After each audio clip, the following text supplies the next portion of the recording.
কি কপাল আমার! এত কাজ করি সারাদিন, ভাগ্যের চাকা যেন ঘুরতেই চায় না। গুরু, ভাগ্যের চাকা পরিশ্রমী ঘোরে। আমার তো এর বাইরে কিছু জানা নেই। হ্যাঁ, ওই একই কথা তো সবার মুখেই শুনি। আমার কি মনে হয় গুরু, আমাদের এমন কিছু করা উচিত যাতে করে আমরা তাড়াতাড়ি অনেক টাকা উপার্জন করতে পারি। কি এমন কাজ? কি কাজ করলে অল্প সময়ে বেশি টাকা পাওয়া যাবে? আরে কি যে বলো গুরু, তুমি হলে আমার গুরু। তুমি যদি আমার কাছে প্রশ্ন করো তাহলে কি হবে? মাথা তো কাজ করে না রে পাগলা, কি যে করি। বলি কি গুরু, আমরা এক কাজ করতে পারি। কি কাজ বল দেখি?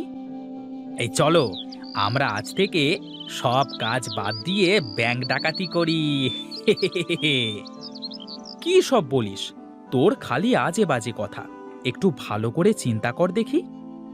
এই বসে বসে মাথায় কোনো চিন্তা আসবে না গুরু। বড় লোক তো আমাকে হতেই হবে, তাতে যেভাবেই হোক। তুই খালি আমার কথা মতো কাজ কর দেখি। আমার কি, তুমি যা বলো আমি তাই করি। শোন বলাই, এখন বাড়িতে যা, ও বেলায় ঘাটে চলে আয়, দেখি কি করা যায়। ঠিক আছে গুরু, তোমার যা ইচ্ছা।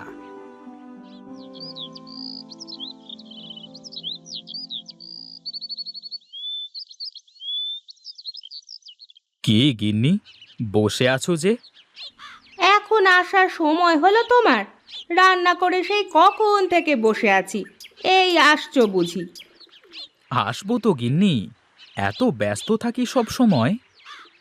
হ্যাঁ, কি যে ব্যস্ত থাকো তা তো আমি ভালোই জানি। পেয়েছো তো ওই ভাদাইমা বলায়ের সাথে সারাদিন কুমতলব আটার। বাজে কথা বলো না তো গিন্নি। হ্যাঁ, আমি যা বলি তা তোমার কাছে বাজে কথাই হয়ে যায়। এখন এসো, কটা খেয়ে আমাকে উদ্ধার করো। আমার তো আর তোমার মতো ঘুরে বেড়ালে চলবে না, অনেক কাজ পড়ে আছে। বলি শোনো গিন্নি, এত চিন্তা করো না। একদিন দেখবে আমরা কত টাকার মালিক হই। হ্যাঁ হ্যাঁ, তা দেখা যাবে, যেদিন হবে সেদিন বলবে। আহা, তোমার হাতের রান্না মনে হয় অমৃতের স্বাদ। আহা, কি রসের কথা! সেই তো 3 বেলা ডাল ভাত ছাড়া কিছু জুটাতে পারো না, আবার এমন ভাবে বলছো যেন বিরিয়ানি রান্না করেছি। তোমার হাতের এই ডাল সিদ্ধই তো বিরিয়ানির থেকেও সুন্দর হয় গো গিন্নি। শোনো শোনো, খুব তাড়াতাড়ি আমাদের সুখের দিন আসবে।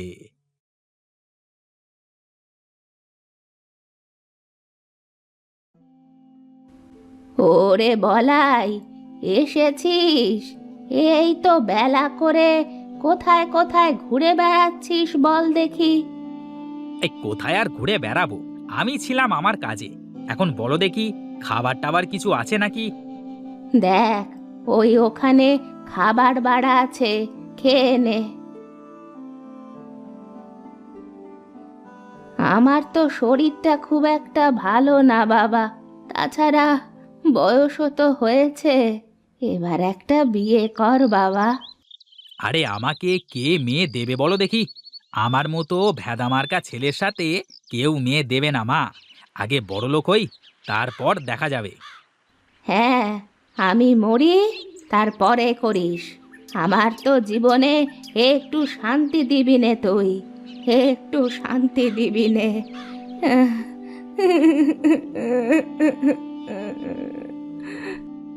এই দেখো মা, প্রতিদিন এক কথা শুনতে আমার ভালো লাগে না। আমাকে আর একটু সময় দাও।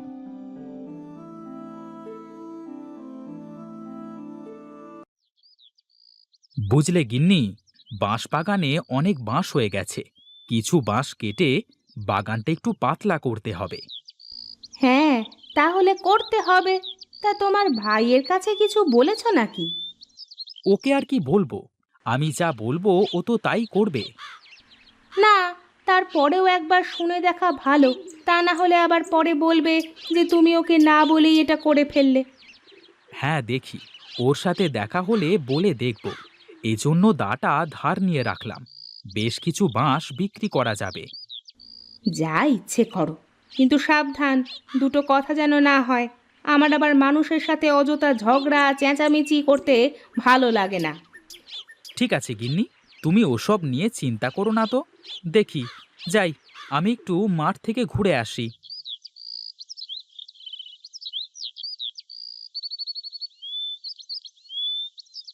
আচ্ছা বলাই, একটা কাজ করলে কেমন হয়? কি কাজ ওস্তাদ, বলো দেখি। আমি ভাবছিলাম, আমাদের তো বিরাট বাঁশবাগান আছে, আমরা যদি বাঁশ দিয়ে কিছু করতে পারি। বাঁশ দিয়ে কি করা যাবে ওস্তাদ? গাধা নাকি তুই? বাঁশ দিয়ে তো কত কিছু বানানো যায়। হ্যাঁ, তা করা যায়, কিন্তু এগুলো বানাবে কি করে? শোন শোন, আমি বাঁশের ঝুড়ি বানাতে পারি, তুই বাঁশ দিয়ে কিছু বানাতে পারবি না? এই শোনো শোনো, সারাদিন ধরে ওই একটা ঝুড়ি বানিয়ে তা বিক্রি করে কয় টাকা তুমি পাবে শুনি? তাও তো মন্দ বলিসনি। আসলে মাথায় কোনো কিছু কাজ করছে না, কি যে করি। এই বলি কি, আমরা একটা কাজ করতে পারি ওস্তাদ। বল দেখি, কি বলতে চাস তুই? আমরা তোমার বাগানের বাঁশ দিয়ে নদীতে যদি একটা সাঁকো তৈরি করে দিই, আর যারা আমাদের এই সাঁকো দিয়ে নদী পার হবে তারা সবাই আমাদের টাকা দিয়ে পার হবে, তাহলে কেমন হবে? তাতে তো অনেক বাঁশ লাগবে, আর এলাকার মানুষ কি আমাদের টাকা দিয়ে সাঁকো পার হবে? শোনো ওস্তাদ, ওই দেখো, সবাই তো নৌকা করে নদী পারাপার হয়, তাহলে তারা তো মাঝিকে পয়সা দিয়ে পার হচ্ছে, তাই না? হ্যাঁ, তা অবশ্য ঠিক। তাহলে তো সবাই খুব সহজেই এপার ওপার যেতে পারবে। হ্যাঁ ওস্তাদ, তাছাড়া আবার বলছি কি, একবার শুধু সাঁকোটা তৈরি করতে পারলে তারপর বসে বসে শুধু টাকা গোনা। বাহ, তোর মাথায় তো বুদ্ধি আছে রে পাগলা। হ্যাঁ, আমি কার শিষ্য সেটা দেখতে হবে তো নাকি? বেশ বেশ, চল চল দেখি, আমরা বড় ভাইয়ের সাথে কথা বলে দেখি সে কি বলে। বাঁশ বাগানে তো তারও ভাগ আছে। এই চলো ওস্তাদ, চলো।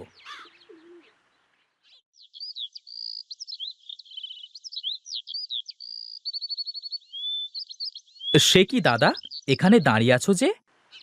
আহ, কিছু বাঁশ কেটে বাগানটা একটু ফাঁকা করতে হবে, তাই দেখছিলাম আর কি, কোথা কোথা থেকে বাঁশ কাটা যায়। তাহলে তো ভালোই হলো ওস্তাদ, আমাদের কাজ আরো সহজ হয়ে যাচ্ছে। কি রে, তোদের আবার কি কাজ সহজ হবে? বলছি দাদা, তোমার কাছেই যাচ্ছিলাম, তা তোমাকে এখানেই পেয়ে গেলাম, ভালোই হলো। কি বলবি বল দেখি, শুনি। আমরা ভেবেছি, আমাদের তো বাঁশের বাগান আছে, আমরা নদীতে একটা সাঁকো তৈরি করব। হ্যাঁ দাদা, এই কাজ করতে পারলে আমাদের অনেক লাভ হবে। তোদের মতলব কি বল দেখি? তোরা কি জনসেবা করতে লাগছিস নাকি? সামনে কি ভোটে দাঁড়াবি নাকি? আরে দাদা, কি যে বলো, আমি কেন ভোটে দাঁড়াতে যাব? আমি তো ব্যবসা করব। ব্যবসা? সাঁকো দিয়ে কিভাবে ব্যবসা করবি? হ্যাঁ দাদা, বলি, সারা দিন এপার থেকে ওপার, ওপার থেকে এপার, কত মানুষ যাওয়া আসা, এখন সবাই তো নৌকা করেই যাওয়া আসা করে, তাই না? হ্যাঁ, তা করে। এই জন্যই তো আমরা আমাদের নিজের খরচে সাঁকো বানাবো, আর যারা যারা আমাদের সাঁকো দিয়ে পার হবে তারা তারা আমাদের টাকা দিয়ে পার হবে। না ভাই, তোদের এই উদ্ভট চিন্তায় আমি নেই ভাই। আমি আমার ভাগের বাঁশ নষ্ট করতে দেব না। তোদের ইচ্ছে হলে রমেশের ভাগের বাঁশ দিয়ে করতে পারিস, আমাকে এসবের মধ্যে ডাকিস না। এই রে, দাদা তো কিছুই বুঝতেই চাইল না। আমি বলি কি ওস্তাদ, আমরা আমাদের কাজ করি, দাদা যখন দেখবে আমরা সফল হয়েছি তখন আমাদের সাথে চলে আসবে। ঠিক আছে, কাল থেকেই তাহলে আমরা কাজে লেগে পড়ি। চল, এখন বাড়িতে যাওয়া যাক।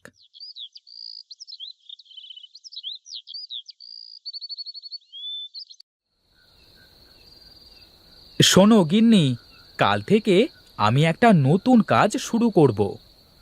কি কাজ করবা বলো দেখি একটু শুনি। কালকে নদীতে সাঁকো তৈরি করব। তুমি সাঁকো তৈরি করে কি করবে শুনি? কেন, সবাই নৌকা পার হয়ে কেমন মাঝিকে টাকা দেয়, তেমনি আমার সাঁকো দিয়ে যারা পার হবে তারা সবাই আমাকে টাকা দিয়ে পার হবে। তোমার যা ইচ্ছে করো, আমার ওসব নিয়ে কোনো মাথা ব্যথা নেই। উঠে পড়লে যে? কি করব বলো তো? আমার খাওয়া শেষ, আর বসে বসে তোমার ওই ফালতু প্যাঁচাল শোনার সময় নেই আমার। আমি ঘুমাতে যাচ্ছি। হায় রে কপাল আমার, কেউ বুঝতে চায় না আমাকে। আমি যা করি সব তাদের কাছে ফালতু কাজ মনে হয়।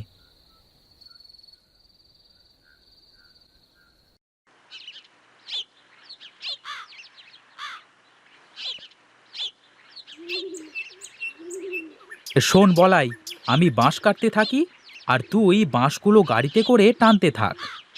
ওস্তাদ, বাঁশ সব কাটা শেষ হোক, তারপর একসাথে করে টানা যাবে, কেমন? ঠিক আছে ঠিক আছে, তাহলে বাঁশগুলো সব গুছিয়ে এক জায়গায় জড়ো কর।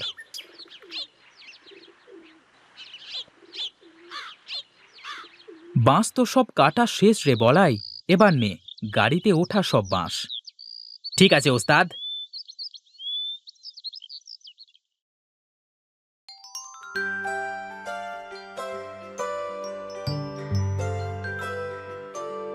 নে নে, এবার বাঁশগুলো সব নামিয়ে ফেলতে হবে।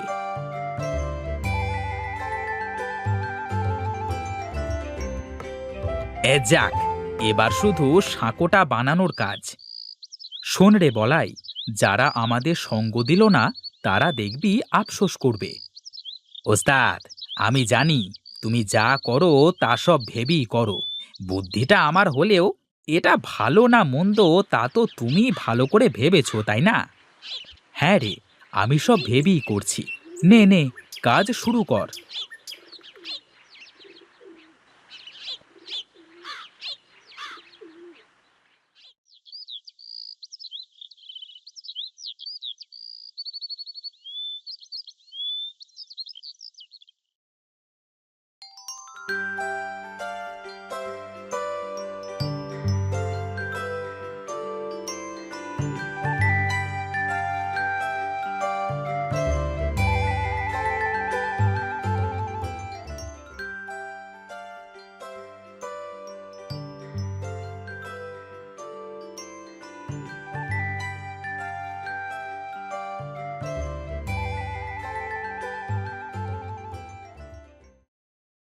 ওস্তাদ, কি বলেছিলাম, কাজ হচ্ছে তো?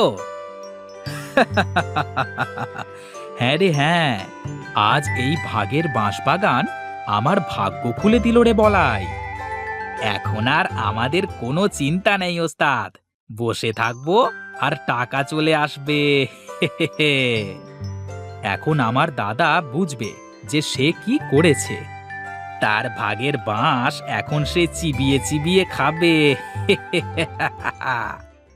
শোন বলাই, তুই বস, আমি গেলাম। তোর বৌদির জন্য গঞ্জ থেকে কিছু কিনে নিয়ে যাই।